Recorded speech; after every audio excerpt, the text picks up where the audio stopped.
You can't help but take that testimony to other people and say, Jesus did this for me. Jesus can do it for you. That's right. He did it for me. He can do it for you. For you. This morning, as I was reading this passage again, before I had the privilege of coming up here to share this with you, in fact, there is more that I was planning on covering, down all the way to verse 17. However, as I was praying this morning and reading through this, I felt like the Lord ministered to my heart this morning and said, John, not audibly, of course, but just in my own heart, what I want you to do at the end of service today is I want you and a couple of fellas to come down here, and I want you to pray for people who might need healing. It's biblical, by the way.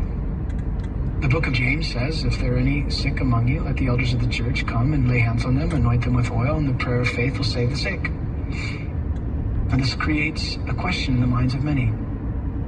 Does God heal everyone? No, he doesn't. That's right. Does God not heal everyone because that individual who came for prayer did not have enough faith? No. I do not believe that. No. I believe that God is sovereign and that God is in control and that God heals some and he doesn't heal others. And I don't always know the purpose. I don't always know the reason. I don't fully understand the ways of God. I come to the scriptures with the understanding that his ways are past finding out. That who has known the mind of the Lord? Who has become his counselor? I certainly haven't. I don't understand everything he does. But I do know this. I know that God is able to heal. That's right. And if God chooses not to heal, there is a reason for it that this life may reveal, but eternity certainly will reveal. And ultimately, if you're a Christian, you're going to be healed.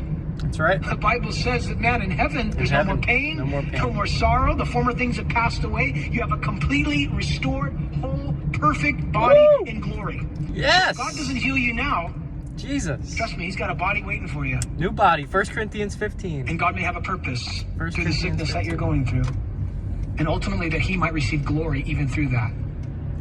Jesus himself prayed in the Garden of Gethsemane, Father, if there's any other way that a person can be saved, any other way that mankind can be saved, then let it happen. Let this cup pass from me. But then he prayed, nevertheless, not my will, but yours be done. Jesus submitted to the will of the Father. That's right. He did not necessarily want to go through all that pain. He knew it was his job. He knew it was his mission. Yet in his humanity, as well as his deity, in his humanity, he says, Father, if there's any other way. But then he submits and says, your will be done. And some here today may have sickness. Some of you may be going through something that is causing you physical pain and infirmity. And you might say, Lord, if you're willing, you can make me cleanse. But at the same time, you're saying, Lord, nevertheless, your will be done, not mine. There may be something you want to do through this that I have not yet seen. There may be people that you want to touch through this infirmity. But I'm coming on the basis of faith, and I'm going to ask you to heal me. And if you want to, I'll receive it. And if you don't, I'll receive that too. Because I know that you love me. I know that you have a plan for me. And I know that you can use even this for your glory.